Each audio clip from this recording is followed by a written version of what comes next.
পানিহাটির অনেক উন্নয়ন হয়েছে। সারা বছর পানিহাটি সত্যি পানির তলায় থাকে, পানীয় জলের অভাব। পানিহাটিতে কি উন্নতি হয়েছে তো সাধারণ মানুষ দেখতে পায়। সাধারণ মানুষের ঘরে জল নেই আর বর্ষাকালে মানুষকে সাঁতার কাটতে হয়, এটাই তো উন্নয়ন না পানিহাটির। আমাদের পানিহাটির নামটা বজায় রেখেছে, টোটালি পানিতে ভর্তি থাকে। বর্ষার সময় 2-3 মাস তো এমনি জল থাকে। প্রত্যেক ঘরে ঘরে যখন জল ঢুকে যায় তখন উনি আসেন না, উনি পূজার সময় ফিতা কাটতে আসেন। ওনাদের ক্ষেত্রে যেমন কলতান বাবুদের হয়ে তামান্নার মা লড়ছেন, তো অভয়ের মারও তো সেই অধিকারটাই আছে। অবশ্যই দেবো, আমি দেবো, কারণ আমি প্রতিবেশীকে বলবো দেওয়ার জন্য।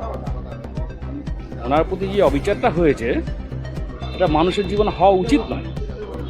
লড়াই কোথায়? মানুষ তো অভয়ের মায়ের সাথেই থাকবে, লড়াই হবে না, এক পেসে রেজাল্ট হবে। আমি আমার ফ্যামিলি সবার ভোট দেবো অভয়ের মাকেই, কারণ তার সাথে যেটা হয়েছে সেটা গ্রহণযোগ্য নয়। ওনার তো ভোট কাটার জন্য সিপিএম কংগ্রেস টিএমসি থেকেই দাঁড় করিয়ে দেওয়া হয়েছে ভোট কাটার জন্য।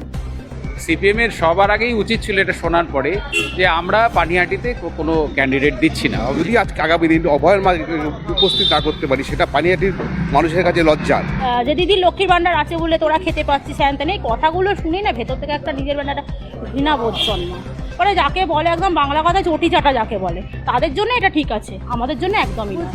সারা জীবন পেলেও সংসার চলবে আমার, সারা জীবন না পেলেও প্রত্যেকটা মানুষের সংসার চলবে। আগে সরকারি হাসপাতালগুলো ঠিক করতে বলুন, যেখানে মানুষের পাশাপাশি কুকুর শুয়ে থাকে, পরে দুয়ারের চিকিৎসা করবে। আগে সরকারি হাসপাতালগুলো ঠিক করুক। মানে হাসপাতালে চিকিৎসা দিতে পারছে না, দুয়ারে কি চিকিৎসা